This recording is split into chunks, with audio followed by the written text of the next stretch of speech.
Buat Anda yang sekarang ngelihat sepatu ini harganya udah diskon, langsung aja beli. Karena nggak ada masalah, ini sepatu yang nyaman banget untuk digunain, apalagi buat main basket santai-santai aja.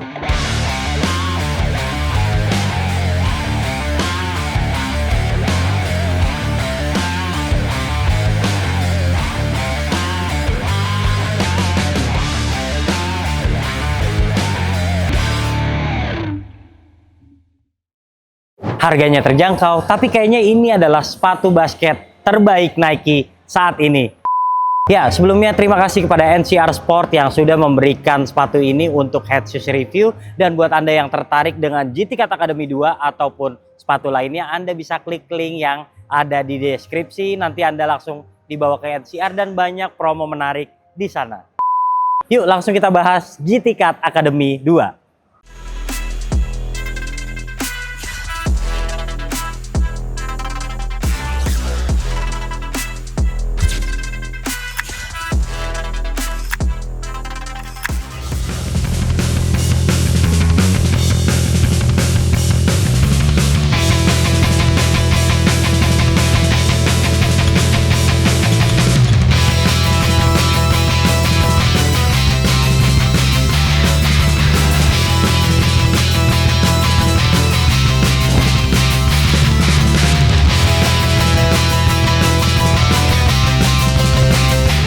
Oke, kita bahas detail dan desainnya dulu ya. Ini kalau ngomongin box, namanya budget model Nike, pasti boxnya orange kayak gini, jelas kurang menarik ya.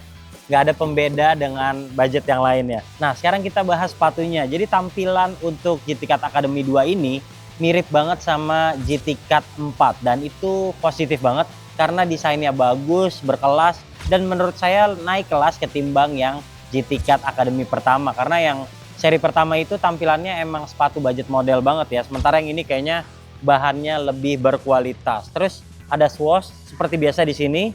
Di sini ada tulisan Air Zoom dan yang menarik traksinya sekarang baru kayak gini. Well, di bagian dalam kayak gini masih polos. Emang Nike minim banget kalau ngasih buat sepatu budgetnya dia. Terus di belakang ada tulisan GT. Oke, simple. Paling kalau Anda ingin lebih menarik sepatunya, pilih aja colorway yang unik-unik. Untuk nilainya kami kasih 7,5 dari 10.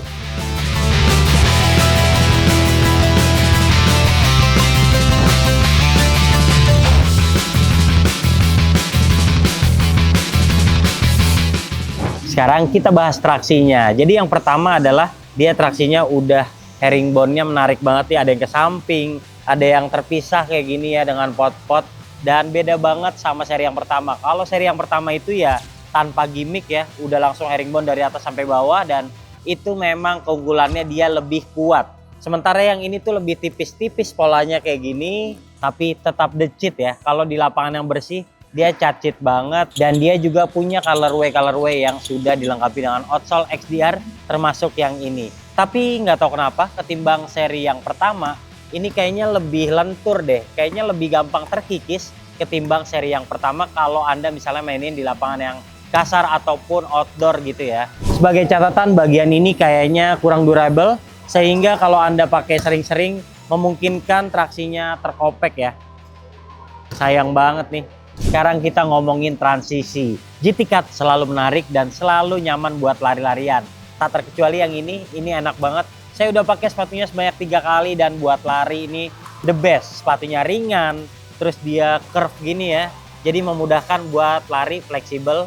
Buat Anda yang emang mengandalkan speed ya main basketnya, ini salah satu rekomendasi untuk Anda. Jadi secara kesimpulan untuk traksi ini memang durability-nya menurun ketimbang seri yang pertama, tapi untuk lari-larian juga dia nggak kalah, dan untuk berhenti jelas ini juga nggak ada masalah untuk ke samping ataupun ke depan. Yang saya suka lainnya adalah dia bagian sininya lebar kayak sepatunya Kobe Bryant. Untuk itu traksi kami berikan nilai 8 dari 10.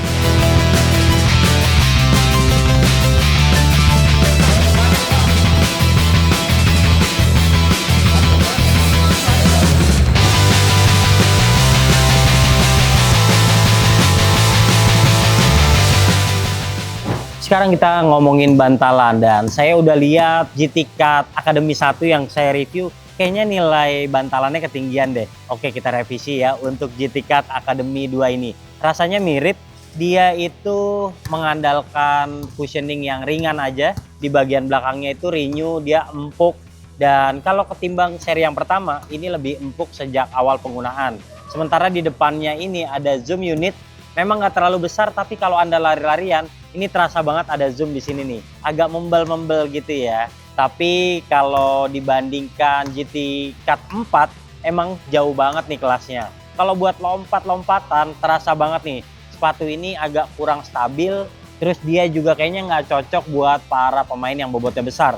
Karena ini nih bagian sini kayaknya gampang banget tergerus, dan umur pakainya saya prediksi nggak terlalu panjang kalau bobot Anda berat terus mainnya eksplosif. Sayangnya nih insole-nya nggak bisa dicabut nih, tapi ya selayaknya GT Cut Academy sebelumnya dan budget model Nike lainnya ini tipis banget nih insole-nya. Jadi nggak rekomendasi buat Anda yang udah cedera lutut langsung pakai insole standar ini. Kayaknya mendingan Anda beli insole yang berkualitas dulu sehingga bikin Anda lebih nyaman menggunakan sepatu ini. Oke, dengan demikian sepatu ini lebih mengandalkan bobotnya yang ringan sehingga memudahkan Anda buat lari-larian ketimbang memperkuat teknologi cushioning sehingga bikin dia lebih aman dan juga lebih stabil. Nilainya 7 dari 10.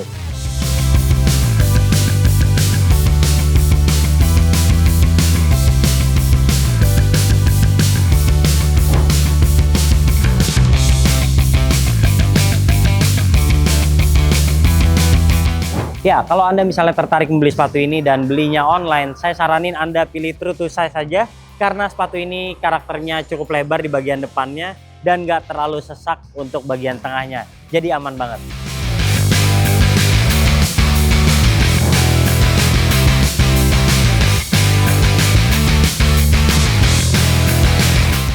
Sekarang bahan atas simple banget. Saya suka dia ada penerapan tekstilnya di bagian sini.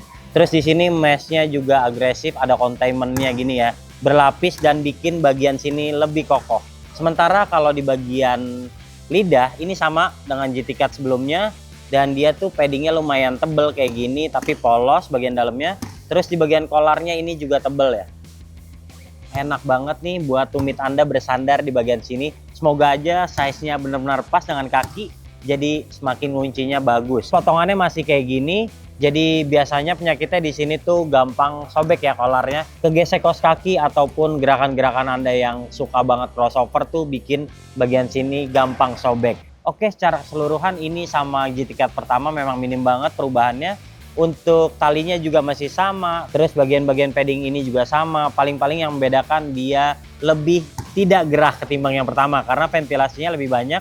Di lidah sekarang banyak banget ventilasinya. Di bagian sini walaupun bertumpuk tetap ada rongga-rongga ventilasi.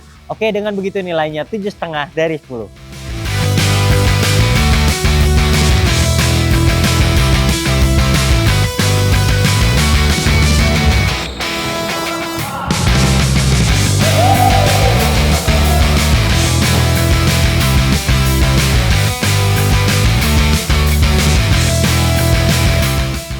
Sekarang yang terakhir bicara kuncian. Jadi masih sama dengan generasi yang sebelumnya. Dia tidak ada improvement berarti untuk kuncian. Paling-paling di bagian depan ini dibuat bertumpuk sehingga bikin kaki depan lebih aman ketika crossover. Oke, secara keseluruhan kestabilannya juga masih sama. Impact protectionnya juga masih sama dan padding-padding di bagian tumitnya ini juga masih sama. Kalau pengen nyaman banget dan enak banget pakai sepatu ini, kuncinya adalah Anda memilih size yang benar-benar pas. Karena kalau kebesaran itu nggak nyaman banget dan tentu makin goyang-goyang nih di bagian pergelangannya. Sementara kalau untuk yang lainnya udah aman banget. Ini sepatu yang saya bilang lebih oke digunain para pemain kecil. Karena kalau untuk para pemain besar, dia itu tidak kokoh. Tidak terlalu kuat kalau Anda bobotnya besar terus bermainnya agresif. Kayaknya masih terlalu fleksibel ya ini sepatu. Oke, dengan begitu nilainya 7,2 dari 10.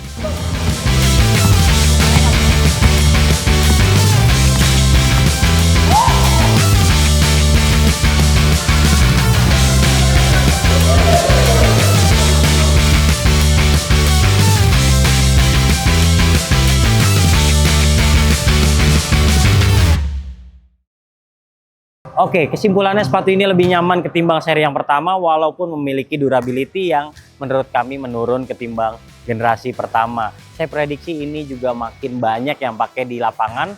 Buat Anda yang sekarang ngelihat sepatu ini harganya udah diskon, langsung aja beli. Karena nggak ada masalah, ini sepatu yang nyaman banget untuk digunain, apalagi buat main basket santai-santai aja. Oke, Head News Indonesia memberikan nilai 7,5 dari 10. Jika Anda suka video ini, jangan lupa klik like, subscribe, serta tuliskan komen di kolom komentar. Share video ini ke teman-teman kalian, dan sampai jumpa di video kami selanjutnya. Bye-bye.